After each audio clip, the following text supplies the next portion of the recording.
The best Pokemon in a standard 6v6 OU format and the best Pokemon in a Draft League format may have some overlap, but they're never exactly the same. Yes, Landorus Therian is absolutely incredible in OU and in Draft League and likely always will be. But then you have Pokemon like Mew who don't really sniff OU anymore, but is one of the greatest Draft League Pokemon of all time.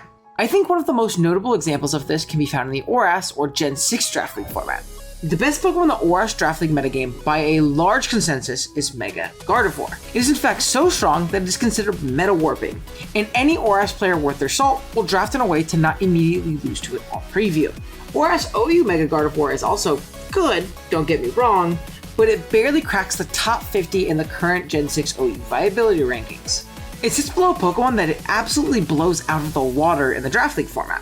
Now, we all might know that Mega Gardevoir is strong in Draft, but what makes it so meta-warping and strong?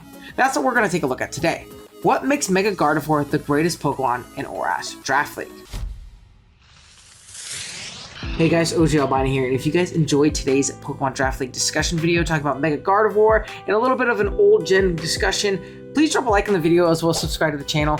It really means a lot to me, and if you like Draft League and you really like kind of these deep cut ideas and more abstract Draft League content opposed to just your battles each and every week, I think this is your place to be. We upload plenty of draft on the channel, and it would really help out a smaller creator like myself. Go ahead and hit the like button, sub, and go ahead and hit that copy link button. It appreciated a ton. I do want to give a big shout out to my buddy Kaz as well as King L5 for a little bit of the information that I'm going to kind of be discussing with you guys today, as they're much more competent and well-versed ORAS players than myself, though I'm not too bad.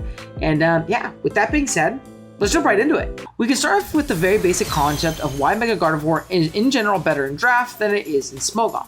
It's better in Draft because it has the freedom to just do more. What I mean by this is in larger metas like ORAS OU, your guard set has to be generally strong into the entire meta. So it's pigeonholed into running the most optimal set into said meta. In this case, it's just a standard offensive wall breaker.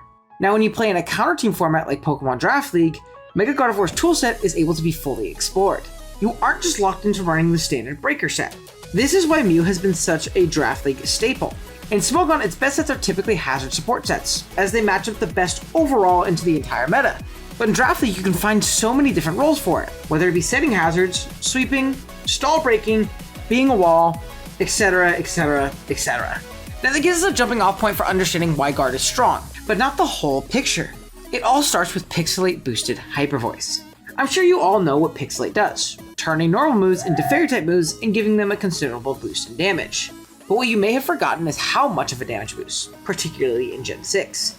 In ORAS, Pixilate gives Mega Gardevoir's Hyper Voice a 30% boost, opposed to the 20% boost it gets from Gen 7 onwards.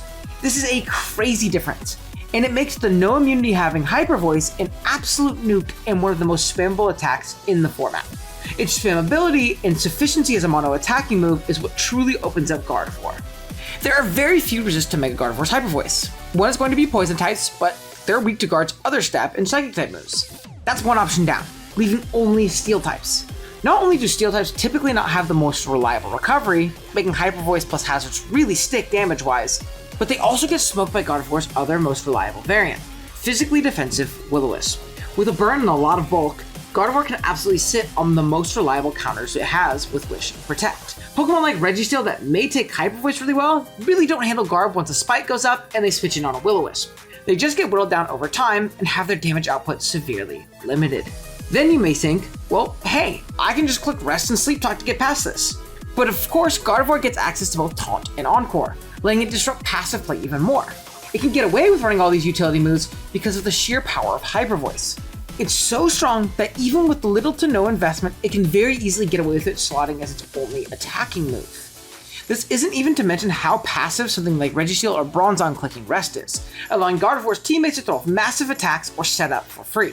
If the Registeel or Bronzong doesn't click Rest and maintains momentum by doubling or clicking an attack like Thunder Wave in the case of Registeel, the Gardevoir player still has won the exchange. The Fairy Resist is now basically dead, and Gardevoir is still at full, ready to throw off Hyper Voices forever. If you can't beat with passive defensive play, that leads you to believe the only way that you can handle it properly is offensively. Finding a Pokemon that both outpaces and threatens kill potential. This means you have to find a Pokemon that not only outpaces it, but also threatens kill potential on it. The issue you once again come across is how you even find the position to do this.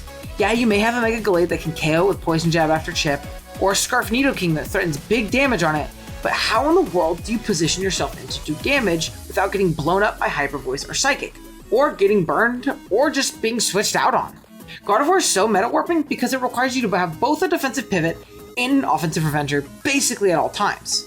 So you can try and handle its more offensive sets with Focus Blast and Hidden Power Fire / Ground, or its bulkier Willow sets properly. This forces players to have both of these options, which can only really be accomplished during the drafting phase. If you only have defensive counterplay to guard, you're going to get owned by Will-O-Wisp variants. If you only have offensive answers, you're just going to have to sack one to its Hyper Voice every time it comes in. It's so strong that it forces both defensive and offensive counterplay to be drafted for it specifically. I think my good buddy and one of the better ORAS players of all time, Kaz, put it perfect. This is a summary that he gave me as to what makes Mega Gardevoir so strong and meta warping. Mega Gardevoir is not unique because it is stronger than every other #1 Pokemon. It is unique because it realizes its strength more consistently than almost any of them. Pixilate Hyper Voice is largely self-sufficient. Will-O-Wisp dismantles the conventional defensive answers to that attack, and the result is a Pokemon that forces opponents to both dedicate defensive and offensive resources during the draft itself. You can outdraft Mega Gardevoir, and you can outplay Mega Gardevoir, but unlike most premier threats, you generally cannot outbuild it after the draft has already been completed. That captures the distinction from other elite offensive Pokemon. The builder almost always favors the Gardevoir player unless the opponent drafted the structural resources before team preview. Once the draft is locked in, Gardevoir almost always has a viable set that pressures whatever defensive answers remain. Thank you guys so much for watching this deeper dive into what makes Mega Gardevoir the best Pokemon in ORAS Draft League. If you guys want to see this for Gen 7, please let me know. I'd be happy to make it if this is something you guys have some interest in. A little bit more deep cut Draft League kind of content, especially because we can't play 6v6 on JBids right now. So I'm really trying to find my way to get you the best Draft League content humanly possible. I hope you did enjoy. If you did, please drop a like. Sub to the channel. Big thank you to Kaz. He gave me like a crazy 9-page doc on why he thinks Mega Gardevoir is the GOAT.